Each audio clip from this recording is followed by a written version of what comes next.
Ce 17 mai est journée mondiale contre l'homophobie et la transphobie. L'organisation suisse des lesbiennes, LOS et Pink Cross, l'organisation suisse des gays, ont présenté ce matin un clip contre les discriminations. Des personnalités, Jean-Philippe Rapp, Whitney Toiloy, Goran Berzina, Adamara, Frédéric Rocosio, Lucia Dalab partagent le chapeau avec des représentants des différents groupes de personnes qui souffrent de discrimination, que ce soit des handicapés, des étrangers, des musulmans ou encore les personnes âgées. Un slogan « Toute discrimination est une aberration ». La campagne dure toute cette semaine. Et avec nous, Barbara Lantemann, secrétaire romande de l'Organisation suisse des lesbiennes. Merci d'être avec nous. Alors, un clip au ton léger, porter le chapeau, pour une thématique qui est parfois plus lourde. Je crois que vous relevez que le terme homophobie n'existait pas pendant longtemps, pour parler pourtant d'une exclusion bien réelle, elle.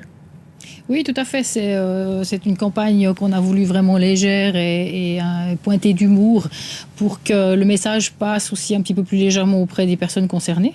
C'est vrai qu'on ne parlait pas d'homophobie ni de transphobie auparavant parce qu'on avait l'impression que ça n'existait pas, alors qu'en fait c'est une réalité que les gens concernés ressentent tous les jours.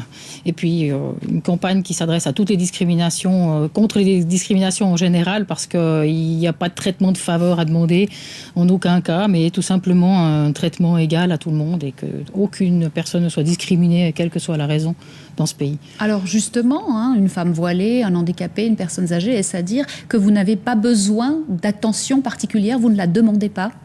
Non, absolument, c'est exactement ça. Nous n'avons pas besoin d'attention particulière, nous avons besoin d'être traités comme tout le monde. Et comme tout le monde, nous demandons, comme toute personne discriminée, nous demandons d'être respectés et que soit inscrit dans la loi aussi un article qui dise qu'au même titre qu'on ne peut pas discriminer une personne en fonction de sa couleur de peau ou de sa religion, on ne devrait pas pouvoir discriminer ou injurier quelqu'un en fonction de son orientation sexuelle ou de son identité de genre. On pourrait croire aussi que dans ces cas, les communautés font front. Je crois qu'au sein même des communautés homo ou trans, ça n'est pas toujours le cas. Ce n'est pas toujours le cas parce que c'est difficile. Effectivement, nous ne sommes pas à l'abri nous-mêmes d'être discriminants vis-à-vis des autres personnes. C'est toujours un petit peu la même chose. On a tendance à vouloir défendre son petit jardin personnel et la solidarité n'est peut-être plus forcément une valeur qu'on chérit aujourd'hui et c'est pour ça qu'il faut peut-être le rappeler à juste titre aujourd'hui, justement, où on voit qu'il y a peut-être un peu un retour de certaines choses comme le racisme ou comme l'antisémitisme et unir nos forces, parce que toujours la même chose, si on met toutes les personnes discriminées ensemble en Suisse, ça fait juste la majorité de la population. Donc autant lutter ensemble. Barbara Lantemann, merci pour ces précisions. Merci à vous.